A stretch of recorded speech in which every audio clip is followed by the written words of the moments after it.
একটির পর একটি নতুন করে ঘটনা ঘটতেই থাকছে। মানুষ নিজেকে নিজে কন্ট্রোল ওভার। শুধু উঠতি বয়সী ছেলেরা নয়, হাই স্কুলের শিক্ষক, কলেজের প্রফেসর, হেডমাস্টার সকলেই একই ভুল, একই পথে এগোচ্ছে। ধর্নায় বসছে, প্রতিবাদ করছে। ঠাকুর কবে এর প্রতিকারের উপায় বলে গেছেন, আমরা সেই প্রতিকারের উপায়ের দিকে নজর দিলাম না। যত দূরে সরে থাকতে পারি তত যেন আমাদের আঁচ লাগবে না বলে মনে করি। তাই অনুরোধ এসছে পুনার থেকে, অনুরোধ এসছে বিভিন্ন জায়গা থেকে, যেন আমরা গোড়ায় হাত দিই।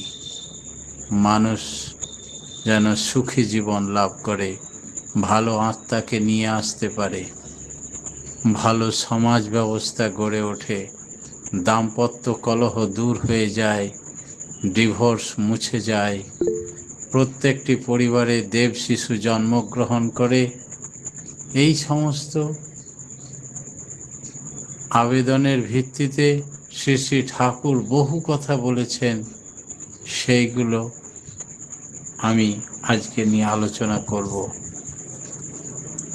ঠাকুর বললেন বরণে হুঁশিয়ার, অর্থাৎ স্কুল কলেজে পড়তে পড়তেই ছেলেমেয়েরা অবাধ মেলামেশার সুযোগ পেয়ে একে অপরকে কথা দিয়ে থাকে, বাগদত্তা হয়, অফার দিল, অ্যাকসেপ্টেন্স করলো। এগুলো সবই ঠাকুর বলছেন কনসিডার করার যোগ্য নয়। এই নির্বাচন, যদিও শাস্ত্রে বলা আছে যে নির্বাচন করতে পারবে বরণ বিষয়ে স্বামীকে উপযুক্ত বয়সের ছেলে মেয়েরা, কিন্তু এরা অপরিপক্ক, অপরিণত মাথা, যাতে করে যে কোনো সময়ে একটু মেলামেশার সুযোগ পেলেই অফার দিয়ে দিচ্ছে। আর অনেকে স্টুডেন্ট লাইফে রেজিস্ট্রিও করে নিচ্ছে, পরবর্তীতে মা বাবা যখন বিয়ে দিচ্ছে তখন আবার ছাড়পত্র করে নিচ্ছে। গোড়ায় গলদ থেকে শুরু হলো দাম্পত্য জীবন, ছারখার হয়ে গেল দেশটা, পবিত্রতা নষ্ট হয়ে গেল, ছেলে মেয়ের বিয়ে দেওয়া মুশকিল হয়ে উঠল। তাই ঠাকুর বললেন এই সমস্ত অফার, অ্যাকসেপ্টেন্সকে কনসিডার করা বা বিবেচনা করার অযোগ্য। মেলামেশার ফলে আকর্ষিত হচ্ছে, এটা ঠিক নয়, এগুলোকে অ্যাভয়েড করুন। এই অফারকে বরণে স্বামী নির্বাচন করবেন না। বাপ মায়ের মত অবশ্যই থাকা উচিত, কারণ তাদের মধ্যে ম্যাচুরিটি এসেছে। অপরিপক্ক ছেলেমেয়েরা অ্যাডোলেসেন্স হতে না হতেই অবাধ মেলামেশার সুযোগ পেয়ে একে অপরকে অফার দিয়ে দিচ্ছে। সেই জন্যে বললেন বরণে হুঁশিয়ার। আদৌ তারা যোগ্য পুরুষ কিনা, তাকে সারা জীবন বহন করতে পারবে কিনা, সেই নির্বাচনের ম্যাচুরিটি তাদের আসেনি। মা হওয়া অত্যন্ত কঠিন ব্যাপার। ঠাকুর বলছেন আলোচনা প্রসঙ্গের প্রথম খণ্ডে,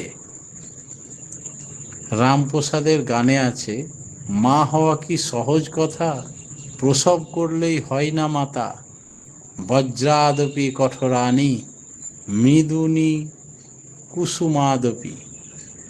এইরকম হতে হবে, না হলে ছেলে পুলের মা, মা হয়েও মা ডাক শুনতে পাবে না। মা হয়ে যেন গলগ্রহ ভুল করে ফেলেছি, অভিশপ্ত জীবন আত্মহত্যা করতে যাবে, আবার কেউ বা বৃদ্ধাবাসে ঠাঁই পাবে। তাই মায়ের যে ভূমিকা তা নেভাতে হবে, তবেই উপযুক্ত মাতৃবরণ সম্ভব হবে। স্বর্গের মেয়ে কাকে বলে? ঠাকুর বললেন, যে মেয়ে স্বামীর জন্য, স্বামীর সুখে দুঃখে সব সময় গাছের তলায় যদি সে থাকতে চায়, ভিক্ষা করে খায়, তবু তার পাশ ছাড়তে নারাজ, এমন চিটিয়ে তার সেবা কার্যে লেগে থাকে যে নারী, বুক দিয়ে স্বামীর সকল দুঃখ শোক কষ্ট ঢেকে রাখতে চায়, তেমন মেয়ে যদি কেউ থাকে, সে এদেশের মেয়ে নয়, স্বর্গরাজ্য থেকে এসেছে। তাই তাকে স্বর্গের মেয়ে বলছেন শ্রী শ্রী ঠাকুর। আলোচনা প্রসঙ্গের প্রথম খণ্ডে যৌন সম্পর্ক কেমন হওয়া উচিত? ঠাকুর বললেন, যেখানে পুরুষ সব দিক দিয়ে শ্রেষ্ঠ হবে, তার স্ত্রীর থেকে, বংশে, কুল মর্যাদায়, শিক্ষায়, দীক্ষায়, আদর্শে, ইষ্টপ্রাণতায়, শারীরিক, আর্থিক, মানসিক, নৈতিক, দৈহিক, চারিত্রিক, সার্বিক শ্রেষ্ঠত্ব থাকলে স্ত্রী স্বভাব কারণেই তার প্রতি নর্মাল অ্যাডারেন্স, তাকে মেনে নেওয়ার ভাব, তাকে উদ্দীপ্ত করার ভাব, তাতে আনত হওয়ার ভাব যখন উক্ত হয়ে ওঠে, তখন যে মিলন, তারপরে যে সন্তান, সেটা বেশিরভাগ ক্ষেত্রেই পুত্র সন্তান হবে, সুষ্ঠু হবে, সমাজের কল্যাণকারী হবে। ঠিক যদি তার বিপরীত হয়, পুরুষ মাগে নারীর প্রণয়, নারী মাগে টাকা, এমনি করেই চলতি জগৎ, বাঁচা বাড়ায় ফাঁকা। তাই যখন পুরুষ স্ত্রীর প্রাণে ছুটবে ইষ্টপান ছোটা বাদ দিয়ে, তখন স্ত্রী তাকে রিপেল বা প্রত্যাখ্যান করবে, এবং এই পুরুষকে সে মনে প্রাণে মুখে না বলতে পারলেও অশ্রদ্ধা করবে। ওইখানেই শারীরিক ও মানসিক অধোগতি শুরু হলো। তাই সন্তানটা বিকলাঙ্গ অথবা প্রাণ সম্পদে দুর্বল হয়ে উঠল। প্রায়ই এইসব ক্ষেত্রে মেয়েদের জন্ম হয়ে যায়। তাই পুরুষ অবশ্যই মেয়েদের দিকে ছুটবে না, মেয়েদের দ্বারা পূজিত হবে, সেই মিলনই উত্তম। যাজনে মেয়েরা আমরা বর্তমানে ডিপি ওয়ার্কের ক্ষেত্রে দেখছি, মায়েদের ভূমিকা পুরুষদের থেকেও খুব বেশি। তার ব্যতিক্রমী চলনে আমরা ঘটনাও শুনেছি অনেকেই, যে বাড়ির রান্না বান্না, ছেলে পিলে, স্বামীর প্রতি সেবার কর্তব্য বাদ দিয়ে সে ডিপি ওয়ার্কে ছুটল। সমাজে অশান্তির আগুন লেগে গেল। তারপরে ইষ্টকর্ম, ইষ্ট মানে মঙ্গলময়, তো মঙ্গলময় যজ্ঞে যেতে গিয়ে যদি বাড়িতে অমঙ্গল আসে, তাহলে সেটা কিরকম মঙ্গল? তাকে মেয়ের বৈশিষ্ট্য বজায় রেখে তবেই করতে হবে। মেয়েরা তো যেখানে সেখানে যাজন করে বেড়াতে পারে না। তা বিধিসম্মত না হলে, পরিবারের সেবা শুশ্রূষা বাদ দিয়ে করলে তা অধোগতি, এবং প্রগতিবাদী মেয়েদের মতো তা জেহাদ ঘোষণা করবে, বৈশিষ্ট্য হারিয়ে ফেলবে, সমাজে অশান্তি ছারখার করে দেবে। তাই যাজন কতটা কিভাবে সংযত হয়ে করব, নিজের সব কিছু বজায় রেখে সেটা নিজেকে নির্ণয় নিতে হবে। সন্তানের চরিত্র গঠনে ক্ষতি করে কি?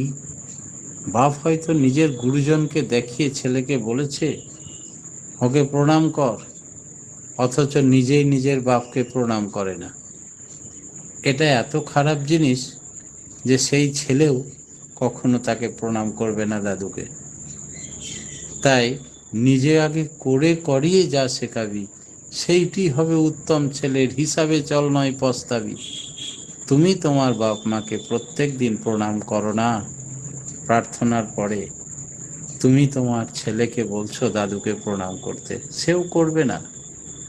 প্রশংসা করাবার জন্য তুমি বলছো ঠিকই, কিন্তু তাতে কাজের কাজ কিছু হবে না। বাপের গুণের কথা, ভালো কথা বলে আর বাপ নিজেই করে না, তাতে শ্রদ্ধা বাড়ে না, বাবার প্রতি অশ্রদ্ধা আসে ছেলের। বাবা মা যদি ছেলের সামনে ঝগড়া বিবাদ করে, তাহলে দারুণ কুফল ফলে তার সারাটি জীবন শেষ হয়ে গেল। সন্তানের ভবিষ্যৎ কি করে গড়ে দেওয়া যায়, মা বাবার উপরেই সব কিছু নির্ভর করে। যখন শাসন করা দরকার তখন শাসন করে না, তখন আদরে বাঁদর করে দেয়। যখন নিজের অসুবিধা হয়, নিজে বিরক্ত হয়, তখন সহ্য করতে পারে না, তখন রাগের বশে অযথা শাসন করে। আমরা ছেলেপিলেদের মঙ্গল চাই না। বাপ মা ছেলেকে শাসন করলে মা হয়তো তখন গালাগালি দেয় বাবাকে, সব সময় ছেলেটাকে এমন করো না, ছেলের কানে সেটা গেল। তারপর ছেলের সামনেই হয়তো বাবা মাকে মারলো, গালিগালাজ করলো, সেটা ছেলে শুনলো, ছেলের 12টা বেজে গেল, শ্রদ্ধা ভক্তি হারিয়ে গেল মা বাবার প্রতি। এই রকম আবহাওয়ায় ছেলেপিলে কি শিক্ষা লাভ করবে? সে ভালো হতেই পারে না, ভবিষ্যৎ ঝরঝরে হয়ে গেল। লেখাপড়া হোক না হোক, ছেলের অন্তত সৎ স্বভাব, ব্যবহার, ঝোঁক রোগ, শিক্ষা দীক্ষা, চ্যারিটি বিগিনস অ্যাট হোম, বাড়িতেই সেই শিক্ষা সে লাভ করে, শিষ্ট স্বভাব গড়ে ওঠে। 4-5 বছরের মধ্যেই এটা তৈরি করে দিতে হয়। যত বেশি বয়স হয় ততই অসুবিধায় পড়তে হয়। 4-5 বছর না হলে 8-10 বছরের মধ্যে অবশ্যই কমপ্লিট করতে হবে, না হলে 12-14 বছর বয়স, এরপর তাকে আর ঠিক রাখা যাবে না।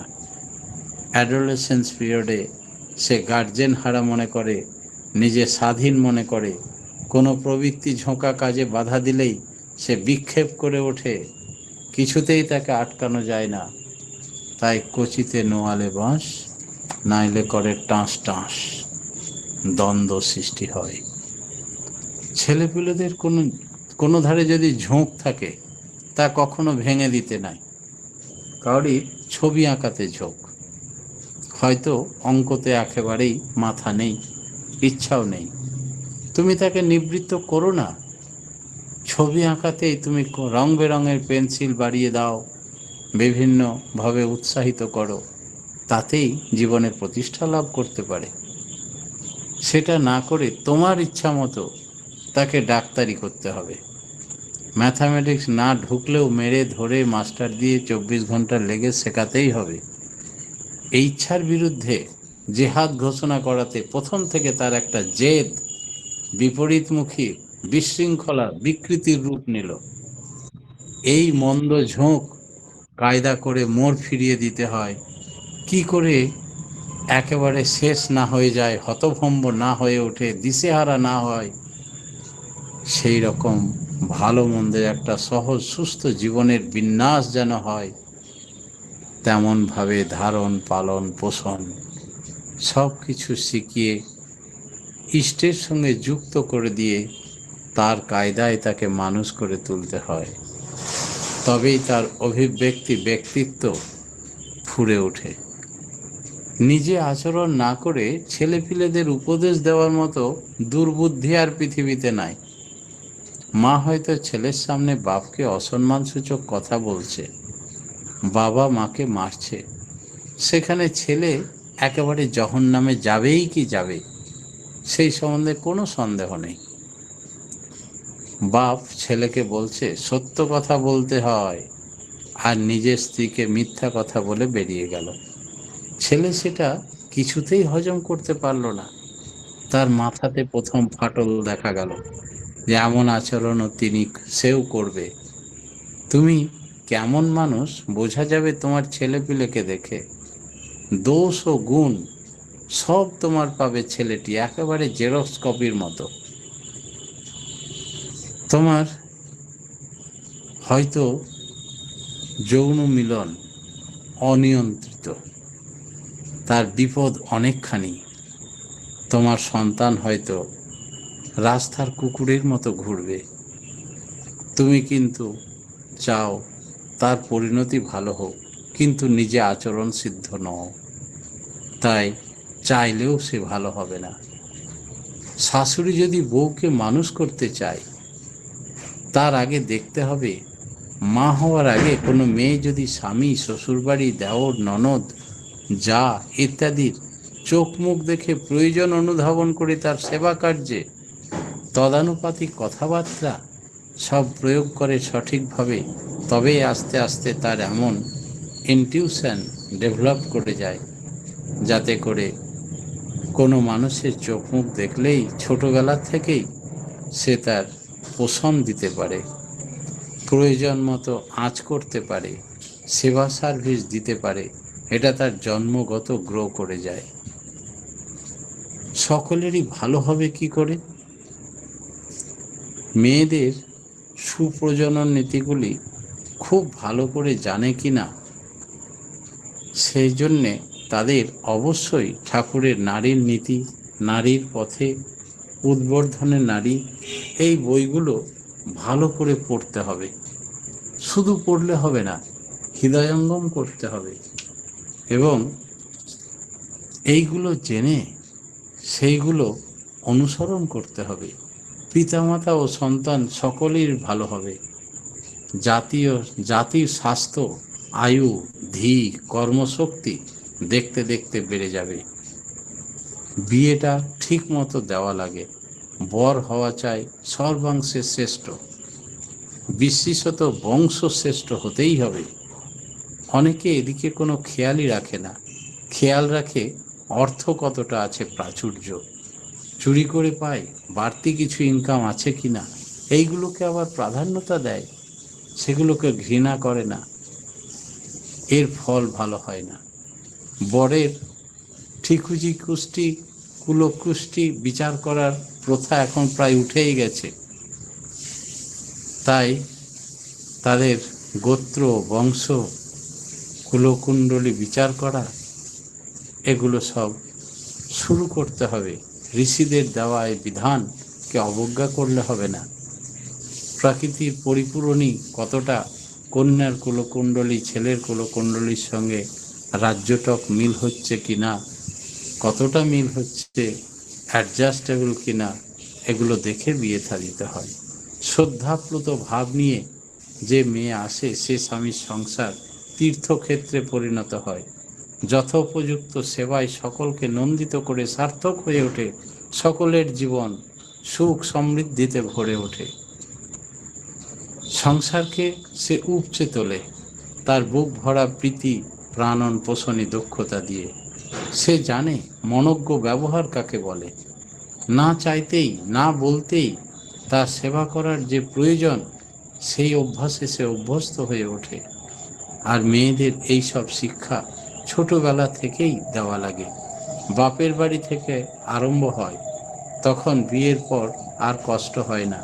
তবে এই সমস্ত করার মূলে চাই সুকেন্দ্রিক শ্রেয় প্রীতি। তখন সব জিনিসই সহজ হয়ে আসে। মেয়েরা যদি পিতৃভক্ত হয়, তাহলে এইসব মেয়েরা সহজেই ভালোভাবে রপ্ত করতে পারে। ভক্তির আবার একটা পরক আছে। ভক্তি চিরকালই কর্মমুখর। যাকে যে ভক্তি করে, ভালোবাসে, তার সুখের জন্য, তার স্বস্তির জন্য মাথা গা গতর খাটিয়ে কিছু একটা বার করে, এইভাবে চরিত্রটাকে সুসজ্জিত করে তোলে। এই করতে করতেই প্রবৃত্তি নিয়ন্ত্রিত হয়ে ওঠে।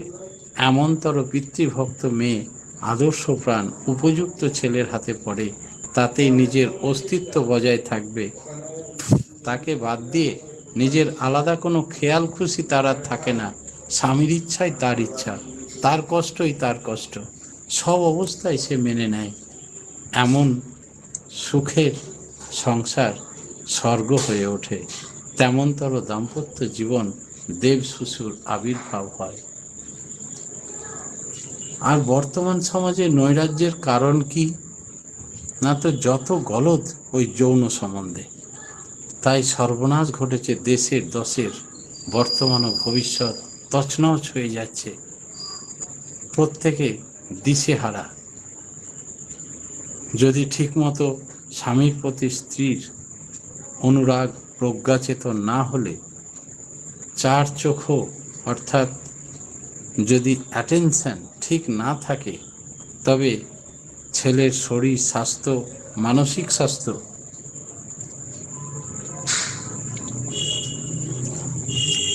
কিছুই ভালো হবে না। আজকে আমরা বিয়ে থা দেওয়ার আগে ঠাকুর বলছেন, বেটির পেটে জন্ম নিয়েছে যে, যা করে তাই নিয়েই তোর সব কেরামতি। যেখানে যেখানে যাওরে মাকু, চোরকি ছাড়া নও। তাই যেখান থেকে কোনো মেয়ে জন্মেছে তার মাকে প্রথমে দেখো, তার মায়ের স্বভাব, প্রকৃতি, স্বাস্থ্য এবং সুস্থ, দীর্ঘায়ু, রোগবিহীন, কৃতি, স্বভাব, এগুলো সব আগাগোড়া লক্ষ্য করতে হয়। তারপর তার মেয়ে কতটা সুন্দর হবে আন্দাজ করা যায়। শরীর মন দিয়ে তারপরে বিয়ে থার ব্যাপারে এগোতে হয়। জন্মের পর যেমন যেমন করে সন্তানকে সুগঠিত করে তুলতে হয়, কজন মা বাপ সেরকম করে, ফলে ছেলেপিলেদের নিয়েই যত কষ্ট পায়, অদৃষ্টকে ধিক্কার দেয়, আর নিজে যা করণীয় তা কিছুই করে না। প্রবৃত্তির চলনায় চলে, নিজেরা এখনো শুধরায় না। তাই সমাজের বড় দুর্দিন, দুর্বিপাক এসে জুটে। মাতৃগর্ভে কেমন করে সন্তান গড়ে ওঠে? শ্রী ঠাকুর বললেন, পুরুষ স্থিতে আনত হয়, তখনই মস্তিষ্ক কেন্দ্র উত্তেজিত হয়। সেইভাবেই সীমার মধ্যে আত্মা ঐকান্তিক সূত্রে থাকে এবং সেই ধরনের আত্মা এসে হাজির হয়। তাই স্ক্রোটাম এবং স্পার্ম সেল এর চার্জ হয়ে লাইভ গঠন হয়। সোলগুলো স্পার্ম সেলের দ্বারা চলৎশীল, নরণশীল, সজীব হয়ে ওঠে। মানুষের শরীরের মধ্যে তখন একটা আকঞ্চন এর ভাব দেখা যায়।